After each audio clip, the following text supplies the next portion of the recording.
Hello everyone, रेखास blog में आपका स्वागत है। दोस्तों, इस वीडियो में बहुत ही इम्पॉर्टेंट कौटिल्य के सप्तांग सिद्धांत को हम लोग देखेंगे, जो परीक्षा की दृष्टि से काफ़ी महत्वपूर्ण है।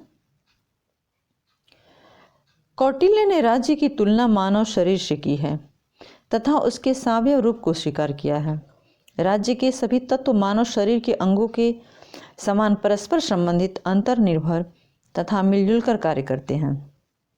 दोस्तों, इन्होंने अंग के रूप में स्वीकार किया है 7 तत्वों को।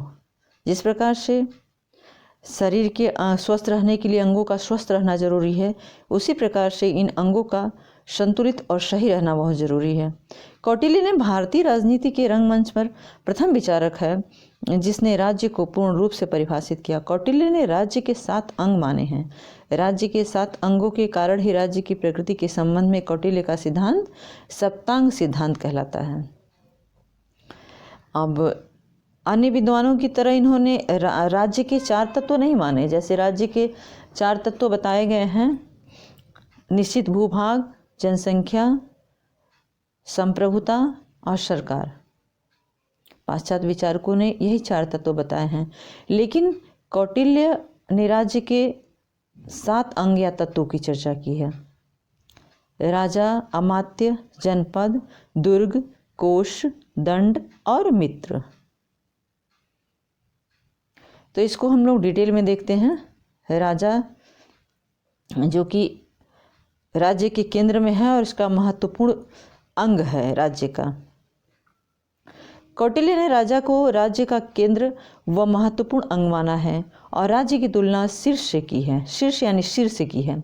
कौटिल्य के अनुसार राजा को दूरदर्शी, आत्मसंयमी, कुलीन, स्वस्थ, बौद्धिक गुणों से संपन्न, युद्ध कला में दक्ष तथा धैर्यवान होना चाहिए। कौटिल्य राजा को कल्याणकारी तथा जनता के प्रति उत्तरदायी होने की सलाह देते हैं। वह अपने गुणों के आधार पर अन्य सभी अंगों का संचालन करता है। राजा अपने गुणों के आधार पर अन्य अंगों का संचालन करता है। दूसरा देखते हैं, दूसरा तत्व राज्य का क्या बताया है कौटिल्य ने। कौटिल्य ने दूसरे अंग में एक आदर्श मंत्री के आवश्यक गुणों का वर्णन किया है। अमात्य वह व्यक्ति है जो राजा का पूर्ण सहयोग करे, राज्य के घटनाओं एवं कार्यों की जानकारी दे। कौटिल्य के अनुसार एक मंत्री को चतुर, ललित कलाओं को जानने वाला, बुद्धिमान, उत्साही, धैर्यवान, युद्ध कला में माहिर और स्वामी भक्त होना चाहिए। तो ये सारे गुण एक अमात्य में होना चाहिए। अमात्य को राज्य का आँख का संज्ञा दिया गया है।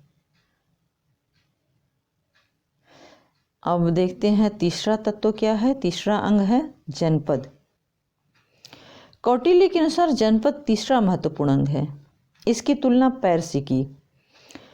जनपद में भूमि और जनसंख्या दोनों को शामिल किया जाता है। कौटिल्य का विचार है कि हर राजा का भूभाग होना चाहिए, निश्चित भूभाग होना चाहिए, भूमि उपजाऊ होना चाहिए, जो राज्य की जनता का भरण पोषण कर सके, रोजगार दे सके, जिससे राज्य का संचालन सही ढंग से हो सके। तो दोस्तों, ये देखते हैं हम लोग चौथा अंग। राज्य का चौथा अंग है दुर्ग या किला। कौटिल्य ने दुर्ग की तुलना बाहों या भुजाओं से की है।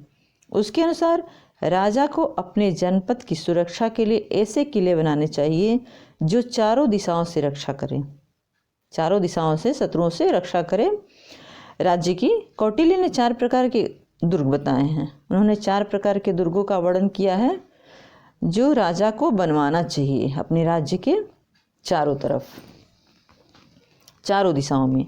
पहला है औदिक दुर्ग। ये किस प्रकार का दुर्ग है? जिसके आसपास पानी हो, नदियाँ, तालाब हो, अर्थात चारों तरफ से पानी से वो घिरा हो। और दूसरा तरह का जो दुर्ग है वो पार्वत दुर्ग है, जिसके चारों ओर चट्टान हो, पहाड़ हो। तीसरा है धानवन दुर्ग, जिसके चारों ओर रेगिस्तान हो। और चौथा दुर्ग है जिसके चारों ओर वन दुर्ग, जिसके चारों ओर वन तथा जंगल हो। दोस्तों, नेक्स्ट जो बताया है उन्होंने राज्य का तत्व, वो है कोष। कौटिल्य के अनुसार राजकोष ऐसा होना चाहिए जिसमें पूर्वज की तथा खुद की धर्म की कमाई संचित हो। यह कोष सोने चांदी रत्नों एवं नगदी से भरा पूरा होना चाहिए ताकि अकाल बाढ़ आदि के समय प्रजा की रक्षा की जा सके। छठवां अंग है दंड या सेना। महत्वपूर्ण अंग है ये। कौटिल्य के अनुसार सेना में वंशानुगत आधार पर भर्ती की जानी चाहिए, जिसमें वे अस्थायी रूप से सेना में रह सके तथा परिवार के लोग राज्य वृत्ति पाकर संतुष्ट रहे।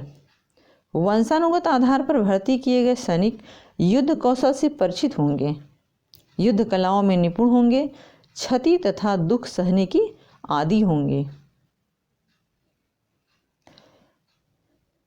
राज्य के 7वां अंग बताया है उन्होंने और अंतिम यही है। कौटिल्य का मत है कि राजा को शक्तिशाली मित्रों के सहयोग से अपनी शक्ति बढ़ानी चाहिए। कौटिल्य का मत था कि राजा को शक्तिशाली मित्रों के सहयोग से अपनी शक्ति बढ़ानी चाहिए ताकि वह अपने विदेशी शत्रुओं पर विजय पा सके तथा अंतर्राज्यीय शक्ति संतुलन अपने पक्ष में कर सके। इसीलिए मित्र ऐसे होने चाहिए जो कुलीन, स्थायी, सहयोग के लिए सदैव तत्पर तथा बलवान हों और जिसमें उत्साह एवं शक्ति कूट कूट भरी हो। तो दोस्तों इस वीडियो में बस इतना ही। स्वस्थ रहें, मस्त रहें। यदि आप लोगों को ये वीडियो पसंद आए तो लाइक शेयर ज़रूर करिए।